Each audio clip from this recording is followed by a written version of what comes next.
dengan sepak terjang Anda sejauh ini. Sebetulnya sebelum ini Anda memang lebih dikenal sebagai politikus, sebagai aktivis, aktif di DPR RI di periode sebelumnya begitu, dan saat ini Anda diberi amanah sebagai Menteri Kebudayaan Republik Indonesia. Tapi sedikit Bapak mungkin bisa diinformasikan juga sebetulnya concern Anda sejauh ini terhadap kebudayaan seperti apa? Iya, sebenarnya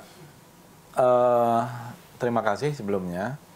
Saya ini baru 1,5 bulan kurang lebih menjadi Menteri Kebudayaan, diangkat, diberi amanah oleh Presiden Prabowo Subianto, yang memang mempunyai concern terhadap kebudayaan kita sehingga menjadi satu kementerian tersendiri. Dan ini baru pertama kalinya Kementerian Kebudayaan berdiri sendiri secara independen, menunjukkan adanya komitmen bahwa kebudayaan ini bisa menjadi haluan bagi pembangunan kita gitu. Dan kekayaan budaya kita ini yang luar biasa, harus dilestarikan, dikembangkan, dimanfaatkan, dan dibina terus ya, sehingga menjadi bagian dari identitas dan jati diri bangsa gitu. Kalau saya sebelumnya memang di DPR, pernah menjadi Wakil Ketua DPR, Ketua Badan Kerjasama Antar Parlemen, tapi dalam berbagai kesempatan memang passion saya sebenarnya di budaya gitu ya. Jadi sejak dulu saya mengoleksi berbagai benda budaya, artefak budaya Indonesia, dan menulis sejumlah buku yang terkait dengan budaya Indonesia, mulai dari keris, wayang, musik Indonesia, dan lain-lain. Dan juga tentu berikut dalam berbagai aktivitas yang terkait dengan kebudayaan. Baik, jadi artinya sebetulnya Anda diberi amanah sebagai Menteri Kebudayaan ini sudah sesuai begitu ya Bapak dengan concern Anda, dengan passion Anda. Apalagi juga sebetulnya tidak banyak yang mungkin tahu begitu bahwa sebetulnya Anda juga sempat mengenyam pendidikan ya di Fakultas Ilmu Budaya saat ini dari UI, dan Anda juga memiliki berbagai koleksi budaya dan juga bahkan memiliki museum tersendiri begitu Bapak. Tapi mungkin ketika kita berbicara, tadi Anda sampaikan bahwa ini adalah nomenklatur baru, Kementerian Kebudayaan baru berdiri saat ini. Mungkin banyak yang bertanya juga visi dan juga misi dari Kementerian Kebudayaan akan seperti apa. Bagaimana kementerian baru ini akan menggiring, akan membawa kebudayaan Indonesia agar bisa lebih dikenal lagi oleh banyak orang dan juga bisa lebih maju lagi ke depannya. Jadi kita tahu bahwa kebudayaan ini kan dalam arti yang luas gitu ya. Sistem gagasan, pemikiran, sampai pola hidup, perilaku, dan lain-lain gitu ya. Jadi bukan hanya ekspresi-ekspresi budaya. Ekspresi budaya itu dalam bentuk tari-tarian, seni rupa, film, pertunjukan, dan lain-lain. Nah, dalam pasal 32 Undang-Undang Dasar 1945 itu dikatakan negara memajukan kebudayaan nasional Indonesia di tengah peradaban dunia dengan menjamin masyarakatnya memelihara, mengembangkan budayanya masing-masing. Jadi ada perintah konstitusi, negara memajukan kebudayaan nasional Indonesia. Jadi kita nih harus memajukan kebudayaan nasional kita di tengah peradaban dunia. Jadi relevan sekali di tengah globalisasi, di tengah pergaulan internasional, di tengah sekarang ini jarak dan waktu semakin menipis dengan perkembangan teknologi informasi dan komunikasi. Jadi kita memang harus menyumbangkan bagi peradaban dunia. Saya melihat bahwa budaya kita itu kaya. Saya ini keliling kira-kira 100 negara ya di dunia. Saya datangi semua museumnya, mulai dari Afrika, Eropa, Amerika, dan hampir semua sebutlah negara. Itu 100 negara saya udah datangi. Saya lihat kebudayaan mereka, ekspresi-ekspresi budaya mereka. Tidak ada budaya di antara negara-negara itu yang lebih kaya dari Indonesia. Jadi kebudayaan Indonesia ini kaya sekali. Selain itu kita ini bisa menjadi ibu kota kebudayaan dunia. Mulai dari seni pertunjukan, dari Aceh sampai Papua berbeda-beda, mau dari seni rupa, dari tari-tarian, ya seperti seni pertunjukan tadi, kemudian dari seni rupanya seperti lukisan, patung, dan sebagainya, kemudian teater, ya belum lagi yang udah kontemporer, film, musik saja beragam. etnik grup kita itu lebih dari 1.300, bahasa juga demikian. Jadi kita ini kayanya luar biasa. Selain kaya, kita ini juga tua. Kita ini peradaban yang tertua. Menurut saya kita ini peradaban yang tertua di dunia. Karena penemuan-penemuan dari gua-gua purba yang mempunyai lukisan-lukisan purba itu cukup banyak. Di Maros, di Pangkep itu ada sekitar 702 lukisan purba yang umurnya kalau menurut ilmuwan sekarang itu 52.000 tahun. Bayangkan 52.000 tahun lalu. Piramid itu baru 5.000 tahun lalu paling tua. Jadi kita ini 10 kali lipat lebih tua dari Mesir. Gitu ya. Belum lagi yang di Kalimantan dan juga di Sumatera. Di Sumatera lebih tua lagi. Temuannya itu 60.000 sampai 80.000 tahun. Di Gua Lidah Air di Payakumbuh, ya. Jadi kita ini peradaban tua.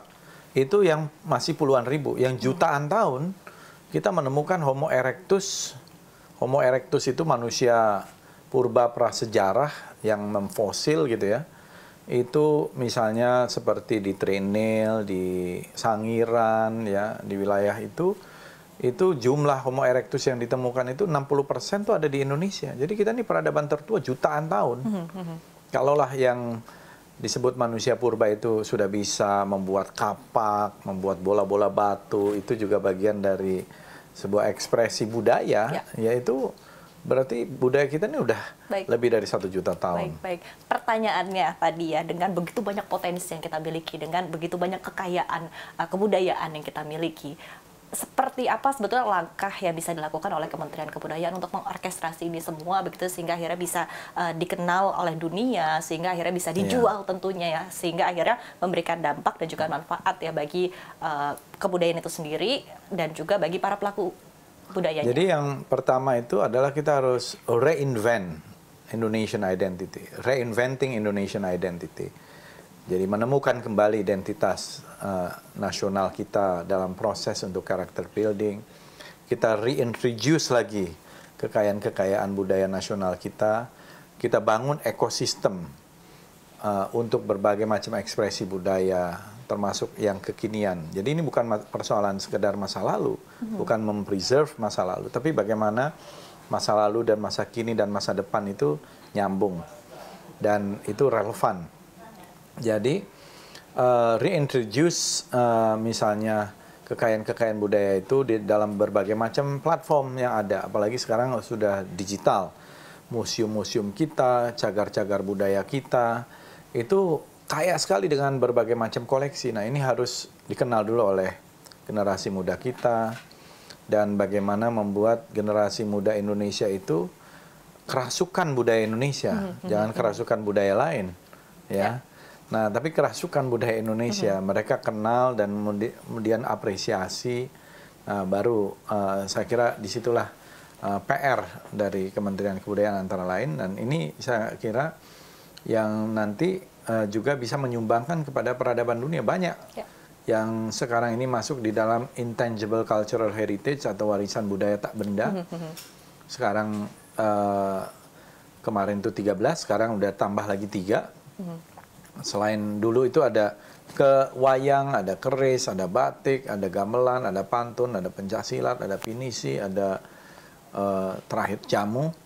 Nah, dalam 2-3 hari ini, dalam beberapa hari ini, kita sudah ada 3 lagi tambahan, Reok Ponorogo, Kebaya, dan juga Kolintang. Ya, pas kali ini, pas di sini juga ada Reok Ponorogo di sini ya. Ponorogo. Baik, nah tadi berbicara juga keywords-nya dari apa yang Anda sampaikan yang saya tangkap ini adalah relevansi ya, seperti apa kebudayaan tradisional bisa relevan juga saat ini sehingga akhirnya bisa dihidupkan kembali dan bisa di-preserve untuk di masa depan begitu. Nah, untuk relevansi ini sendiri kan artinya tadi sekali lagi perlu dihidupkan dengan berbagai channel ya, salah satu mungkin museum kita buat lebih menarik, kemudian teater kembali dihidupkan dan juga banyak channel-channel lain, cara-cara lain yang bisa dilakukan. Apakah memang sudah ada rencana konkret dari Kementerian Kebudayaan ini untuk menghimpun mungkin para pelaku seni budaya untuk bisa berkarya kembali begitu, untuk bisa relevan dengan kondisi saat ini seperti apa? Ya, sudah berjalan, sudah cukup banyak berjalan, dan memang kan ada juga continuation.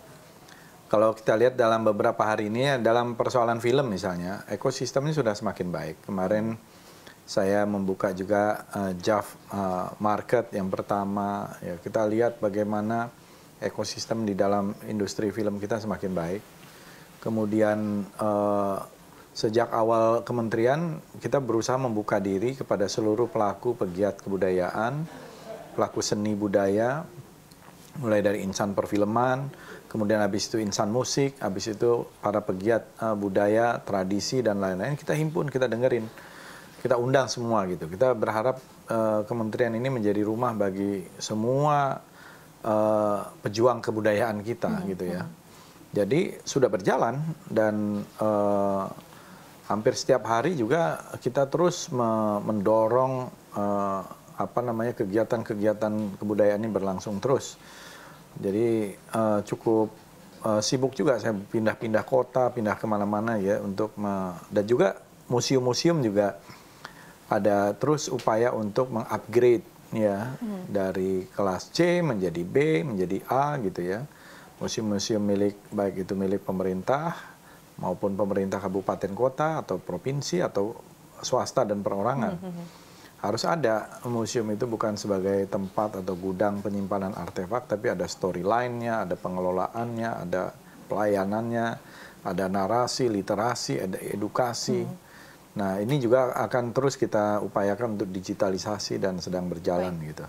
Tantangan utamanya apa sebetulnya? Karena ketika kita berbicara berkaitan dengan mungkin dari para pelaku seni dan budaya, banyak yang mengeluhkan bahwa mungkin ini juga cukup sulit ya untuk mengandalkan sektor ini sebagai mata pencarian utama begitu.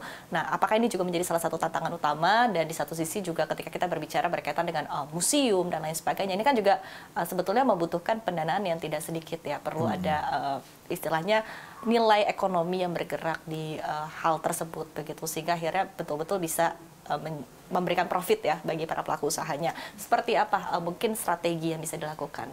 Iya, memang kita kan punya dana abadi kebudayaan ya, dan meskipun terbatas kita juga ada anggaran, tetapi kita bisa mengembangkan di dalam public private partnership ya, kerjasama dari semua pihak dengan semua stakeholder, harus bekerja sama, tidak bisa hanya yang mengurus itu pemerintah pusat aja atau pemerintah provinsi atau kabupaten kota, tidak bisa hanya juga swasta atau para pelakunya sendiri, semuanya harus berkolaborasi. Itulah keywordsnya, itu kolaborasi, networking, bahkan kita berkolaborasi juga dengan negara-negara lain, misalnya dalam film ada dengan Belanda, ada dengan Perancis, ada dengan Korea, ada dengan beberapa negara di Asia Tenggara.